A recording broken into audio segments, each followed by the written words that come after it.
Hello friends, कुछ बात करना चाहती थी आपसे। बात करते हैं एक ड्रग की जिसका नाम LSD है। एसिड कहा जाता है उसको पॉपुलरली ड्रग वालों के दुनिया में।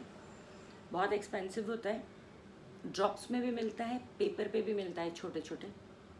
टेस्ट नहीं होता उसका, और वो जो है हैलुसिनेशंस क्रिएट करता है। हैलुसिनेशंस कैसे?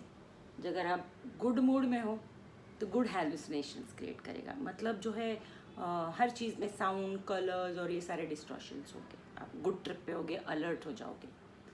अगर आप ख़राब मूड में हैं तो वो आपको बहुत ही बैड ट्रिप देगा।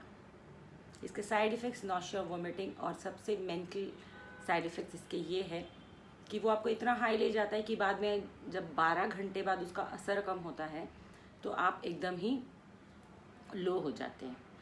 बार बार लेते रहेंगे तो आपको डोज बढ़ाना पड़ता है। इसके short term, long term brain destruction effects हैं।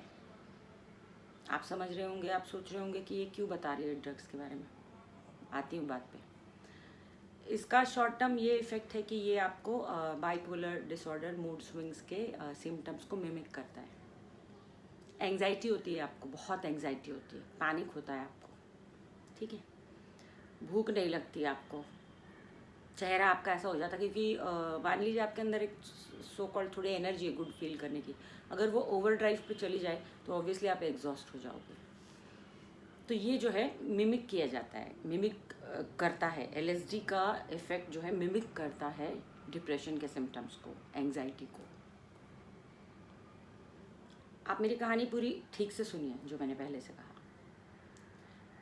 तो अननोइंगली अगर किसी को ये ड्रग्स दिए जाए तो, और वो विड्रॉ किए जाए या उनको मौका नहीं मिलेगा 12 या 36 घंटे बाद आपको दूसरा डोज देने का, या जानबूझ के आप ऐसा करें, तो अगला व्यक्ति बहुत ही एंग्जाइटी फील करेगा, उसको डिप्रेशन जैसा लगेगा, उसको लो लगेगा, ठीक है। ये ऐसे व्यक्ति को किया जाए जिसका ब्रेन बहुत ज़्यादा फंक्शनल है, सुपर ड्राइव पे है, क्योंकि वो उसका IQ लेवल मुझे लगता है 160 के ऊपर होगा। सुपर नॉर्मल IQ होगा किसका? सुशांत सिंह राजपूत का। तो किसी व्यक्ति को अगर मारना जाए स्कीम के अंतर्गत, प्लानिंग के अंतर्गत मारना चाहिए, तो सबसे पहले आप उसको क्या करेंगे?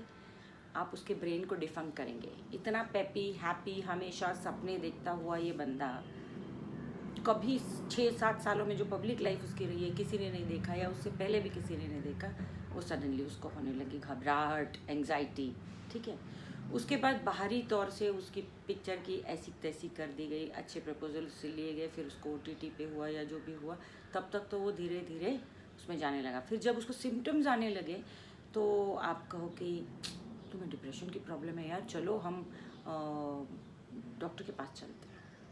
हाँ, एंग्जाइटी, डिप्रेशन के साथ साथ LSD का आफ्टर इफेक्ट ये भी है कि वो आपको पैरानॉइड कर देता है। पैरानोया, ये वर्ड भी उस लड़के ने यूज़ किया जिसकी मेडिकल नॉलेज इतनी नहीं होगी, उसका क्वालिफिकेशन तो मुझे पता ही नहीं है।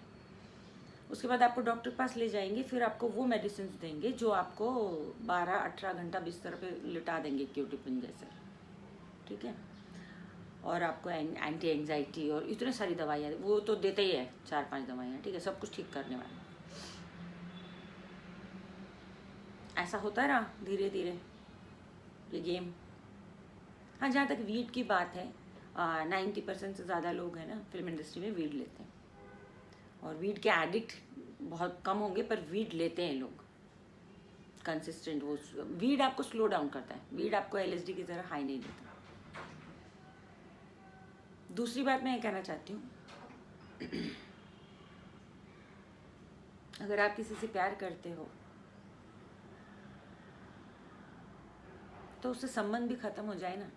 जैसे कि अंकिता लोखंडे, क्लास दिखता है, 5 साल में दोनों ने एक दूसरे के बारे में कोई बात नहीं की, कोई ऐसी बात नहीं की, बल्कि सुशांत ने क्लैरिफाई किया कि ना ही वो अल्कोहलिक वुमेन है, ना ही मैं स्कर्ट चेजर हूँ। लोग अलग हो जाते, वो जो भी होगा उनका रीज़न उनका अपना था, लेकिन आज वो लड़की खड़ी हुई है उसके लिए, सुन रही है सबकी बातें। वो भी कोई इतना बड़ा उसका करियर नहीं चल पड़ा कि TV छोड़ा, उसने फिल्म में आने की कोशिश वो भी कर रही है। तो ऐसा नहीं है कि बहुत सेफ जगह है तो कुछ भी बोल सकती, खड़ी हुई है। और दूसरी लड़की जो सिर्फ 1 साल से उसकी ज़िंदगी में प्लांट ही की गई, मैं कहती हूँ।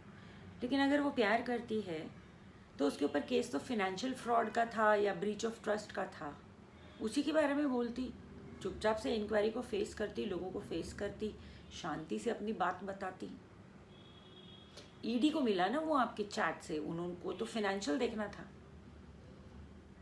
लेकिन आपको मौका भी मिला, आपका पीआर भी आपने जब किया और आप चैनल पे आई तो आपने उस लड़के को ड्रग एडिक्ट घोषित कर दिया, उसको पागल घोषित कर दिया। ये कैसा प्यार है, मैं नहीं समझ सकती, मेरी समझ से परे है। क्योंकि हम तो दुश्मन की भी मौत हो जाती है तो उसकी बुराइयाँ उसकी मौत के साथ ही ख़त्म कर देते हैं और अच्छी बात करते हैं।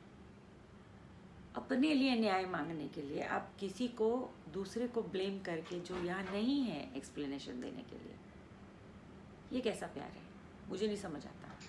अगर आप लोगों को सारे इंटरव्यूज़ देख के बड़ी सिंपैथी हो रही है तो मैं नहीं जानती। फिर ये अचानक ड्रग एंगल निकल के आता है, बैक टू बैक इसके प्रूफ्स आ रहे हैं, उसके बाद अचानक फिल्म इंडस्ट्री के कुछ लोग आके उसको सपोर्ट करने लगते हैं। तो आप देखिए कि विद्या बालन के जो ब्रदर इन लॉ है ना, आदित्य रॉय कपूर, हुए इनके पहले बॉयफ्रेंड थे। तो क्यों थे पता नहीं, आदित्य रॉय कपूर, आंखें देख लीजिए, अगर आपको देखना है तो गूगल के भी सर्च कर लीजिए, हर जगह सर्च कर लीजिए, ड्रग वालों की आंखें कुछ और होती है। और एक वीडियो मैं ज़रूर शेयर करूँगी जिसमें फिल्म इंडस्ट्री में नॉन जिन जिन लोग का एडिक्शन है ना, कोकेन और ये सब, वो आपको मिल जाएगा, ठीक है। बहुत दुख की बात है कि ये पिछले 10-20 साल में ज़्यादा बढ़ गया। क्यों पता है? क्योंकि टैलेंट नहीं है इनके अंदर। आप पुराने सारे आर्टिस्ट देखिए, क्या आर्टिस्ट थे, उनको एनर्जी लेने की ज़रूरत नहीं पड़ती थी परफॉर्मेंस देने के लिए, खुश दिखने के लिए, फोकस लाने के लिए।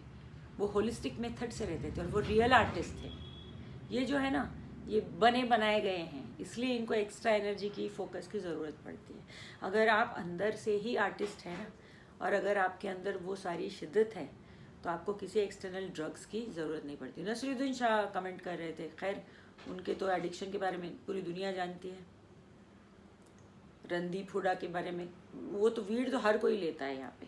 तो इंडियन गवर्नमेंट को ना भी क्लियर स्टैंड लेना चाहिए, या तो एक पर्टिकुलर अमाउंट आप अलाउ कर दीजिए कि भाई ये ले लो, जैसे अमेरिका ने किया है, या अगर पाया जाए ना तो उनको सख्त सज़ा होनी चाहिए, सिंगापुर जैसे, सीधा उड़ा दो गोली से।